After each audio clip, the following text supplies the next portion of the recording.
আসসালামু আলাইকুম সুপ্রিয় দর্শক বন্ধু, চলে আসলাম নতুন একটি ভিডিও নিয়ে। আর সেটা হচ্ছে মালবেরির ডাল থেকে চারা তৈরি। তো আমি অনেকগুলো ডাল থেকে চারা তৈরি করেছি, আর এগুলো আমি কিভাবে রোপণ করেছিলাম সেটা আজ আমি আপনাদের সঙ্গে পুরো ডিটেলসে শেয়ার করব। তো ধৈর্য ধরে পুরো ভিডিওটি দেখতেই থাকুন। এবার চারা তৈরি করার জন্য কিছু ডাল নিয়েছি, আর সেই ডালগুলোর গুঁড়াতে আমি কিছু সেচে দিয়েছি, আর এটাতে আমি অ্যালোভেরা লাগিয়ে দেবো। তো অ্যালোভেরা লাগিয়ে দেওয়ার কারণ হচ্ছে এই চাষা জায়গাতে খুব তাড়াতাড়ি শিকড় গজাতে সহযোগিতা করবে আর পচন প্রতিরোধ করবে। যদি এখানে কোনো ফাঙ্গিসাইড লাগে তবে এটা অ্যালোভেরা নষ্ট করে দেবে। রুট হরমোন হিসাবে অ্যালোভেরা কিন্তু খুবই কার্যকরী। তো সবগুলো ডালে আমি অ্যালোভেরা লাগাচ্ছি, এবং যেদিক দিয়ে আমি কাটিং করেছিলাম সব কাটার আগে আমি অ্যালোভেরাগুলো সুন্দরভাবে লাগিয়ে নিচ্ছি। আপনাদের কাছে যদি অ্যালোভেরা না থাকে তবে এমনিতেই রোপণ করতে পারেন, তবে কিছু চারা নষ্ট হয়ে যাওয়ার সম্ভাবনা থাকে। তো আমার আছে বিদায় আমি এটা লাগিয়ে দিয়েছি। এবার মাটি প্রস্তুতের বিষয় বলে নেই। এখানে আমি মাটি এবং গোবর মিশিয়ে নিয়েছি আগে। এটাতে আমি এবার এই ডালগুলো রোপণ করে দিব। বিসমিল্লাহির রহমানির রহিম।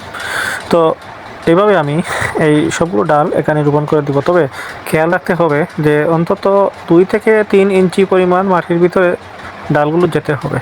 যদি 1 থেকে 1.5 ইঞ্চি হয় তাহলে হবে না। আর এই লেয়ারগুলো আমি দিয়েছিলাম প্রায় 2 ইঞ্চি সাইজের, এই জন্য আমি 3 ইঞ্চি গেড়ে দিয়েছি। তো এবার আমি এটাতে পানি দিব।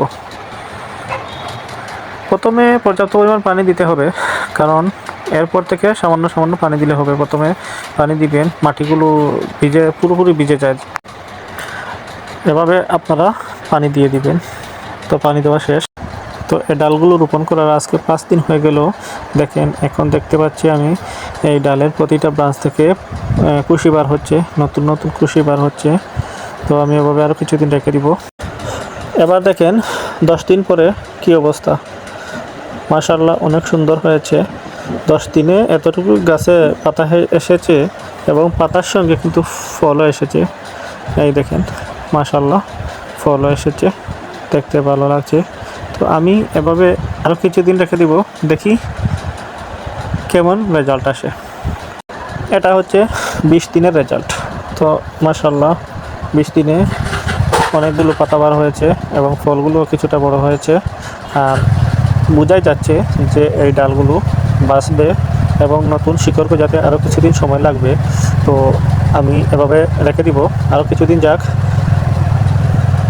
তো ফাইনালি চলে আসলাম পুরো 1 মাস পরে, আর 1 মাসের রেজাল্টটা দেখেন।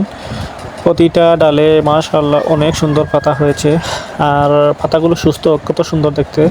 তো আমি ভেবেছিলাম যে হয়তো পাতা বার হয়েছে, কিন্তু কিছুদিন পরে পাতাগুলো শুকিয়ে যেতে পারে, শিকড় আসবে কি আসবে না এই নিয়ে আমার কিছু সন্দেহ ছিল। তো 1 মাসের রেজাল্ট যখন পেলাম তখন আমি বুঝতেই পারছি যে এটাতে অলরেডি শিকড় গজিয়ে গেছে। আর এবার আমি এটাকে রোপণ করব, তবে আরও 1 সপ্তাহ এভাবে রেখে দিব, তারপরে প্যাকেটিং করে নিব। আর প্যাকেটিং করব তখন আমি আপনাদেরকে দেখাবো কীভাবে শিকড় গজিয়েছে। তো বন্ধুরা, এত সময় আমার এই ভিডিওটি দেখার জন্য আপনাদেরকে অসংখ্য ধন্যবাদ। অনেক সময় বের করে আমার এই ভিডিওটি দেখলেন। যদি আপনাদের কিছু মতামতের জানানোর থাকে তবে অবশ্যই আপনারা কমেন্টে জানিয়ে দিতে পারেন।